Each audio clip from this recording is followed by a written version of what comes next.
Good morning, everyone. I'm truly honoured to welcome you all here today. From every corner of the globe, we have managed to bring the most brilliant minds in the industry together in one room. This is the HorseTech Conference Ireland 2026.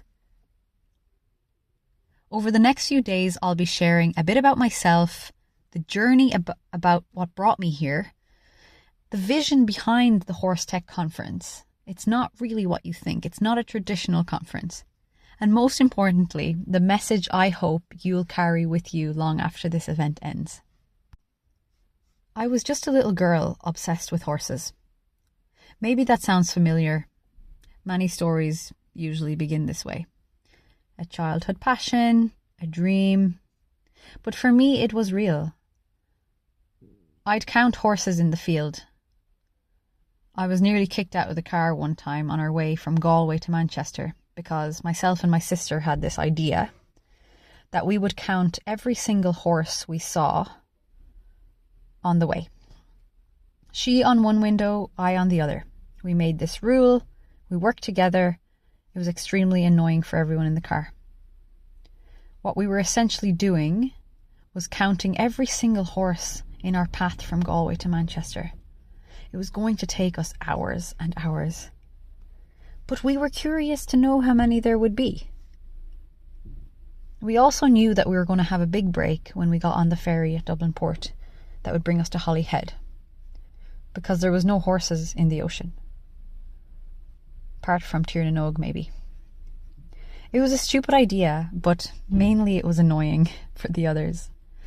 This might be funny for some of you, because I want you to remember that sometimes the best ideas, even though this one was completely pointless, they come from a joke or a doodle or a silly suggestion that unlocks a concept no one could have predicted. And when we have fun, we are playing. It lowers our guard, it switches off the inner critic, and it switches on the part of a brain that connects dots in new ways. Fun removes the pressure to be right. It unlocks the kind of thinking you need to imagine the impossible.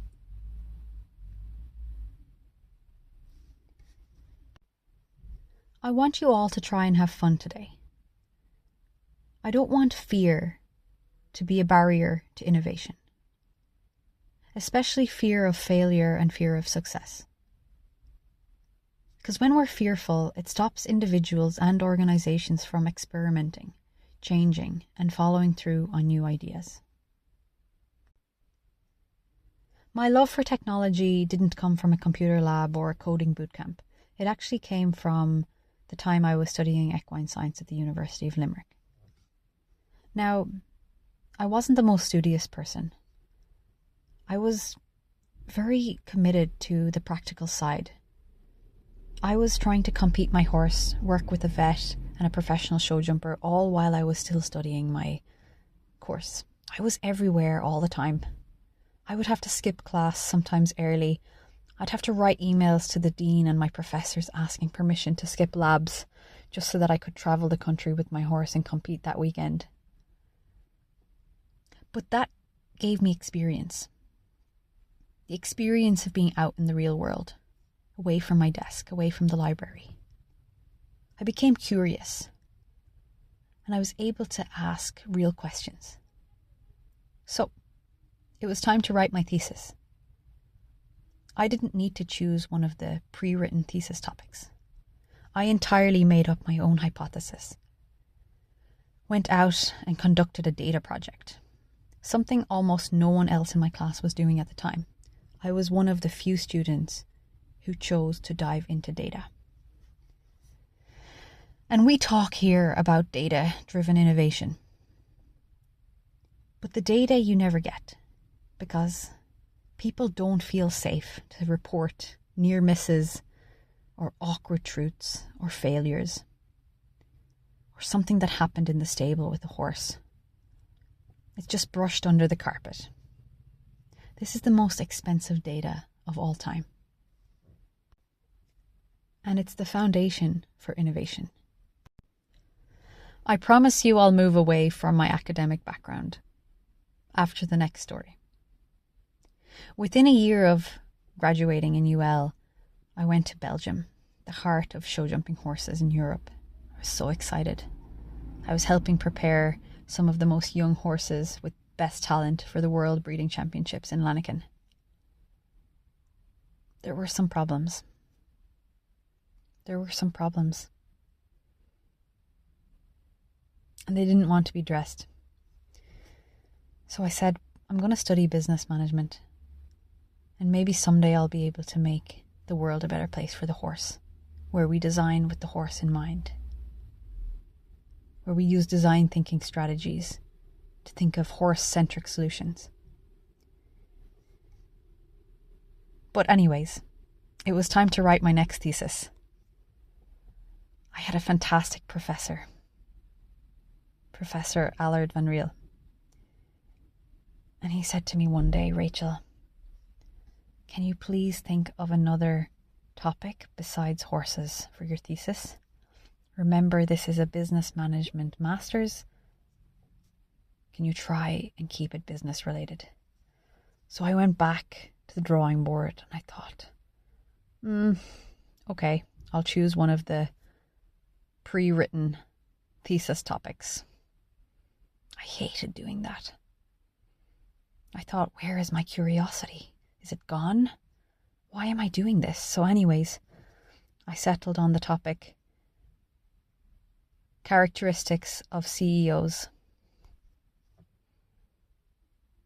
Within 3 days, I dropped it. I went back to my professor and I said, no, I need more time. I discussed some options with him. So what did I do? I got a job down in the most south part of Belgium, in Waregem Racetrack. There was a startup company, horse management system called Equicity. They hired me as a marketing intern while I was still studying. That wasn't anything new. Very quickly, I saw my opportunity. I decided I would study customer success, adoption, onboarding through the trial phase of software solutions. And I did a fantastic thesis. Great design starts with deep human understanding. I understood that riders and trainers couldn't sit at a desk and use technology because they were too busy riding and training their horses.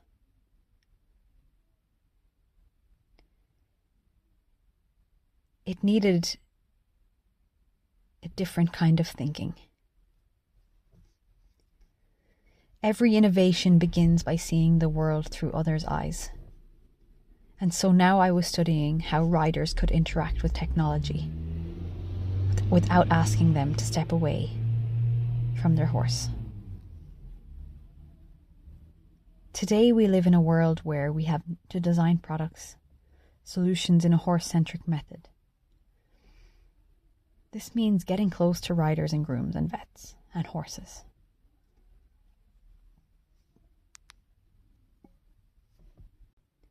And that's why it's important that all different minds and backgrounds and different experiences, different opinions, different ideas should come into one room together. Explosion of insight and possibility of collaboration. So, how did I get to where I am today? Well, I had to get to know David first.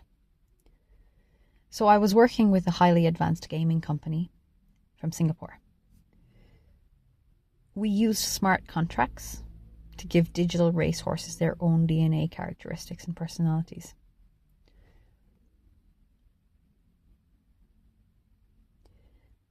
We had created 14,000 digital horses with encoded DNA, each one unique. They were being bought and sold, raced and retired, all on a fully transparent blockchain network.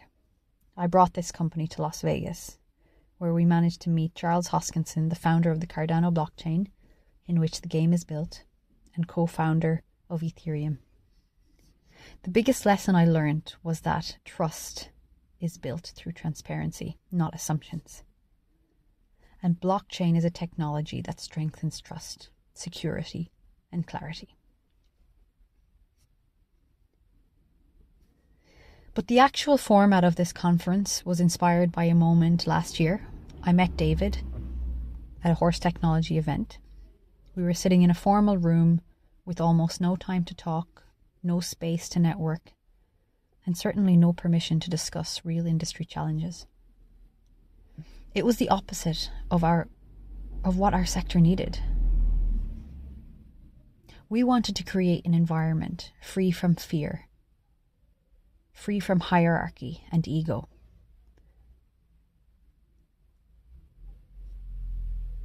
Somewhere where the usual structures could be broken down, barriers could be lowered, and curiosity could flourish. A place where even the so-called stupid ideas were welcomed, because they often spark the breakthroughs. And we wanted to host it somewhere recognizable to all of us. Among the stables, the horses, the environment where we feel psychologically safe, confident, and at home. A place where the setting itself would encourage openness, show us the innovations in action, and where trust and meaningful connections could be built. We wanted to give you time with each other, in a space where you can wonder, explore, discover, and test new ideas, bounce them, stretch them. Be surrounded by the very animals and environment that our industry is built. As I officially open this conference, I want you to carry 3 simple invitations with you. First, have fun. Let curiosity lead you.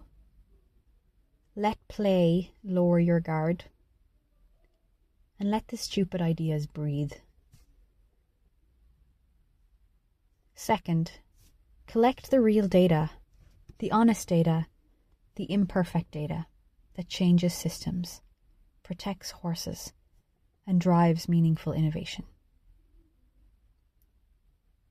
And finally, design with empathy. Design for the rhythm of the trainer, the rider, the groom, the vet. But always, always design in service of the horse. If we can do those 3 things together, fun, data, design, we won't just imagine a better future for the industry. We'll build it.